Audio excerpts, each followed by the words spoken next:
seem to be seeing a really big uptick in racial violence around the country right now, and we're seeing reports and news. And you got to search a lot of this stuff because they just show on the nightly news. I feel like they don't really show all what's going on. You just see because it doesn't follow their narrative, right? And you don't even know what's going on in some of the different cities. Like when we were doing research for the project, we were coming up on one from even we saw a video in York, Pennsylvania, where it showed a woman being dragged out of her car and people jumping on the roof of the car and smashing out all yep, the windows. I saw that. And it was like 2 weeks ago, and we For just no reason. Yeah, No reason whatsoever. completely unprovoked. So what we're seeing is the breakdown of law and order in the country, and we're seeing racism. I feel like right now the racism in the country is at such a heightened level. It's worse. The racism right now, I feel like, is worse than at any time in my lifetime. Even Absolutely. even when we were involved in the movement. I mean, this is the kind of stuff, like you had said earlier, that was predicted, by the movement, and this is exactly what they want. This is exactly what. And wanted. I'm sorry, what? I was just going to say it's also what they wanted, right? As you said the same thing. Right. We're saying the same things, and that's exactly it. It was the far right wishes, hope for, planned for civil war, a race war, a societal breakdown, and the acceleration of the end of the government. And from the far right perspective, far left wants the same thing, as yeah. far as I'm. Yes, they do. Yes, they do. And the difference, there's similarities and there's differences. And this is hot button stuff right here.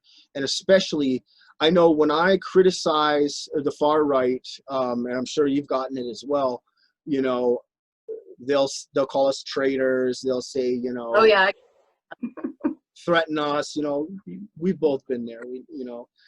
And then on the far, when you criticize the far left, and I probably get just as many, if not more, threats from the far left, because I'll call out this stuff too. I'll say, hey, this is communism. This is anarchy. This is Antifa.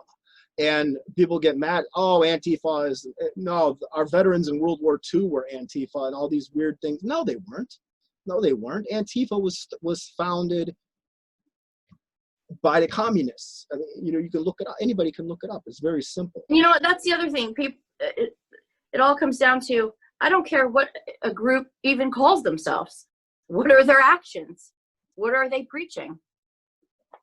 Exactly. And I'm not picking on nobody. We're not saying, oh, we're just coming here, we're going to do this show and blast Antifa or blast the far right, and both sides are extremists. And I'm not saying everybody on the left is bad.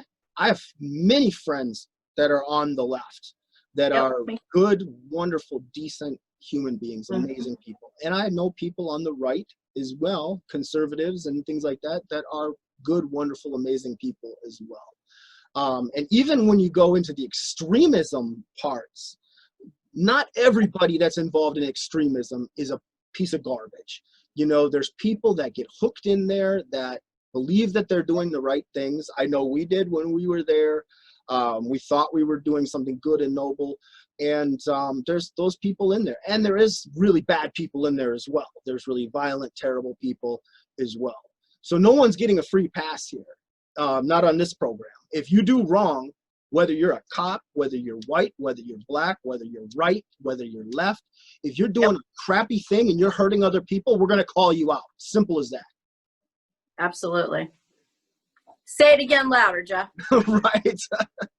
Stuff gets me worked up. I mean, it really does, because it's like, let it out. We're trying to help. We're trying to save our country here. And these people are like, oh no, you're just being mean to the left, or you're just being mean to the right. You're this, you're that. No, people need to start listening, because what we're doing is we're forewarning. We're trying to stop this violence. We're trying to save lives. We're trying to stop our cities and our country from being burned down and destroyed. And this is one of the big reasons that I left the movement in the first place was because I saw this stuff coming. I felt it coming. I knew it was coming. We predicted it all those years. And here it is, and people don't want to listen still.